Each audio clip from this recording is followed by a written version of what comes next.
Rugare rugare vana vezvapupu, Mwari vachingokuitirai zvakanaka.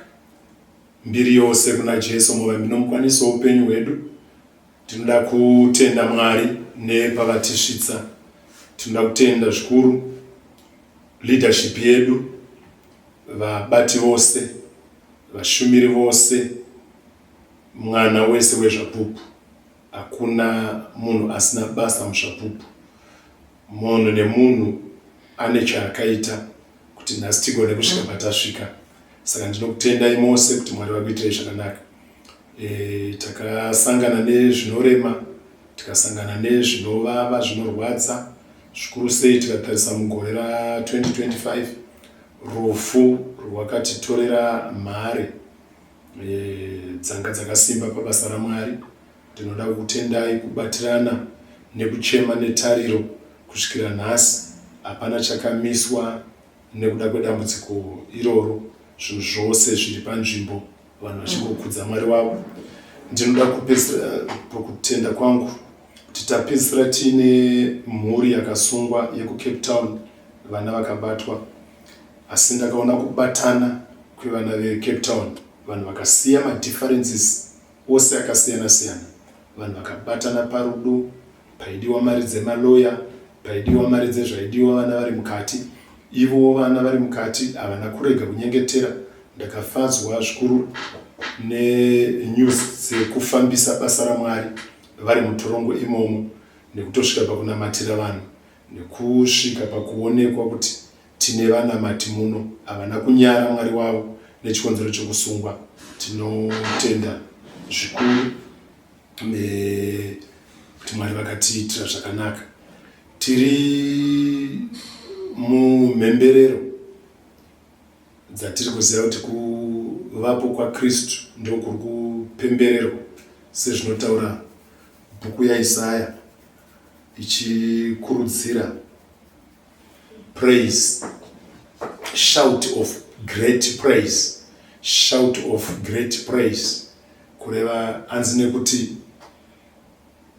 Mwari mutsvene waMwari ava pakati penyu. Kureva kuti waberekwa ava pakati pedu. NdiIsaya akanga achiprofita kuuya kwaJesu, achitaura kuti kwakafanira kugamuchirwa nomufaro.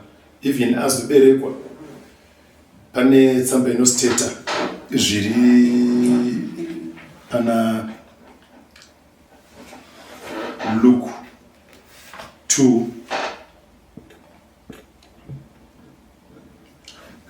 verse 10 inoti, and the angel said to them, fear not, for behold, I bring you good news of great joy that will be for all the people. And the angel said to them, fear not, for behold, I bring you good news of great joy that will be for all the people.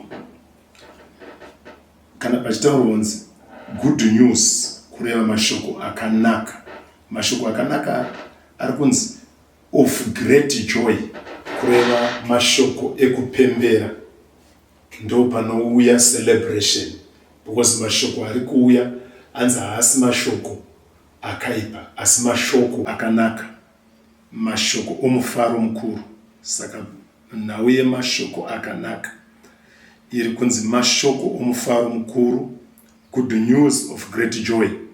Kureva kuti great joy pari kuratidza kuti even celebration inenge haina chayakaipa kuti iitwe. Good news dzacho ndedzekuuya kwemwanakomana waMwari pakati pedu kuzonunura munhu wose. Saka hazvina chakaipa kuti vanhu vave nomufaro mukuru wataurwa. Bhaibheri riri kuti mashoko omufaro mukuru, good news of great joy.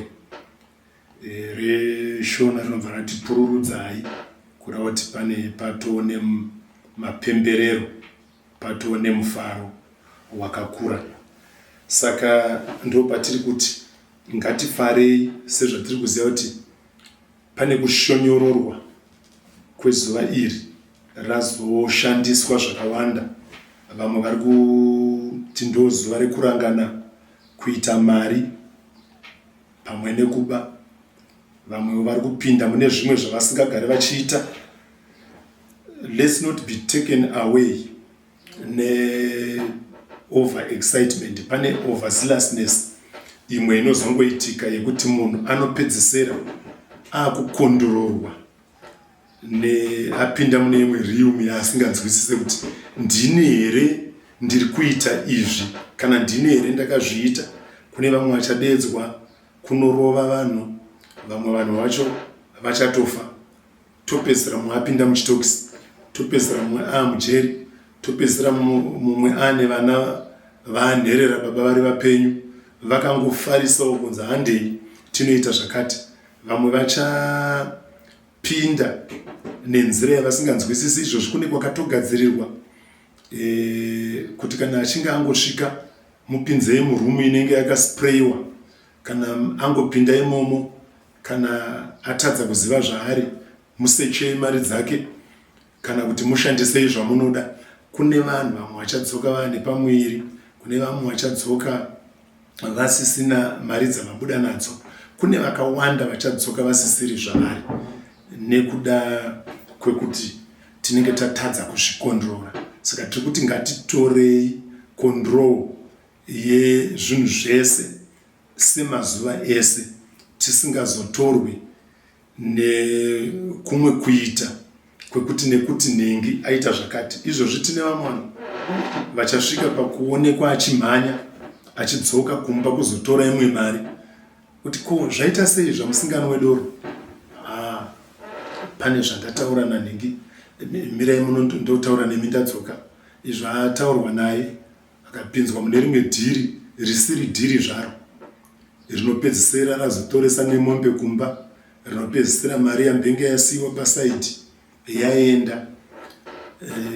Pataurwa rumwe rurimi runotoresa mari dziri kumba, ari mumwe munhu akangozvironga kuti ane mari yakati, saka tikamurongera anoiburitsa.